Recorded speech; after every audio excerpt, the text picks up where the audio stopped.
Well, for many athletes competing in the Invictus Games, they left the military with physical injuries, later realizing their wounds run much deeper. Tim Malone has been out of the forces for nearly 30 years, but it was only 5 years ago that he came to terms with what he calls his spiritual wounds.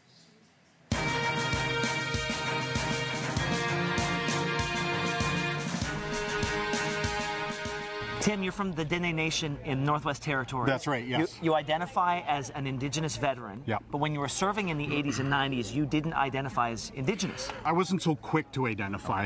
A bit of my journey, I guess my life journey, and one of many Indigenous peoples of the day, is that it wasn't, I wasn't particularly proud of that, and so I kind of hung back in a corner, but, today it's a bit different, post-Truth and Reconciliation era.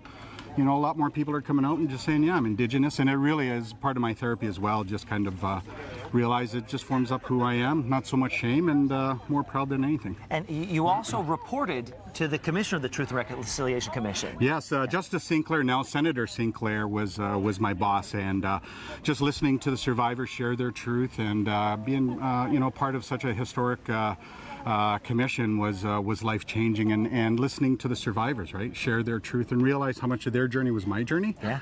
And so it was healing for me to participate in that. And through that process, you realized that you were, what'd you call it, spiritually wounded as well. Yeah. What does that mean to you?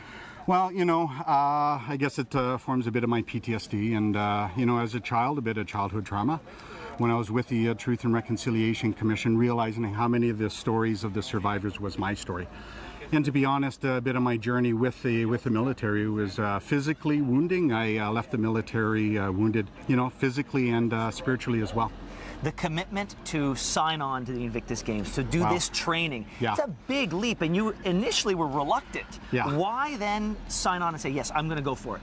Well, you know what? I was a bit at the end of my rope. I was 274 pounds. I did see on TV, I didn't get out to Toronto, but I saw so many amazing moments at the Toronto Invictus Games.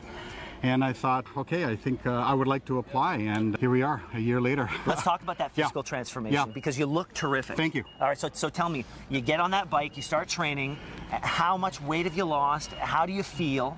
Well, I'm proud to say I lost 37 pounds. I'm doing 3 sports. Cycling is one of them. Wow. Swimming, wheelchair rugby. So I had layers of exercises to do. Cycling certainly was one of them.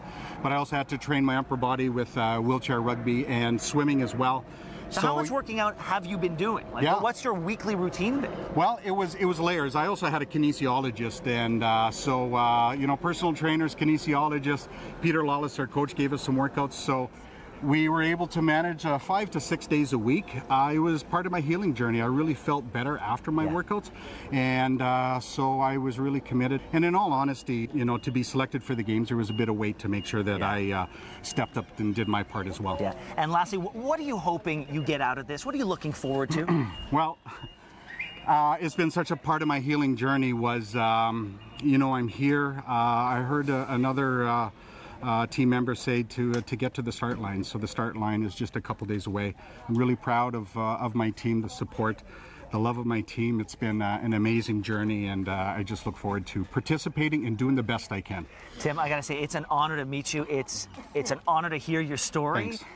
It's such a positive story to tell. I'm so glad we can share it with our viewers. Really appreciate it. Best of luck. We'll be cheering you on.